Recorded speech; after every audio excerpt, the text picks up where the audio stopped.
Good evening, this is Perth Beat. This is part 2 of a series of quotes that I'm reading from the book Andrew Vachss, Another Life. If you haven't already, please check out part 1, in which I read quotes in which Vachss describes various parts of New York. In this part, I'm going to read to you various parts of the novel which indicate Vachss's humour, something that I really enjoy about his writing. The first passage has the main character of the book, Burke, in discussion with a prince. The prince starts, "When I grant an audience, I expect to see the face of the man who sits across from me," he said, after he realised that I wasn't going to speak until he did. If I'd been one of those Chandler clone private eyes, it would have been time for a wisecrack about burkers. But I don't walk the mean streets. I live below them.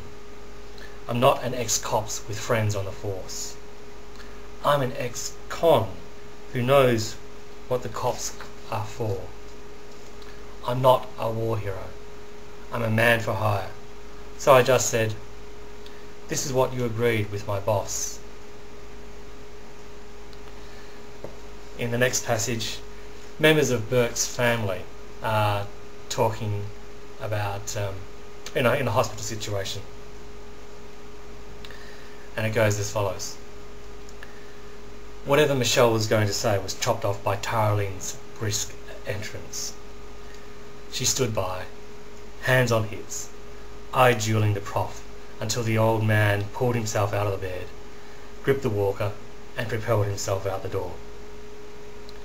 Tara Lynn whirled, her eyes hitting Clarence like a 2-ton electromagnet on a pile of iron shavings.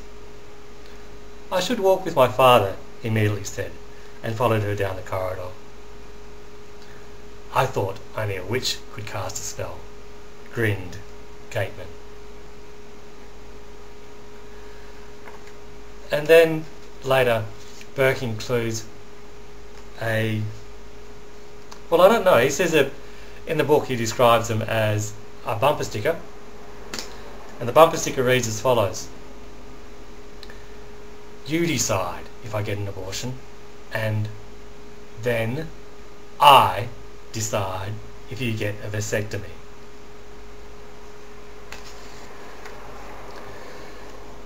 And then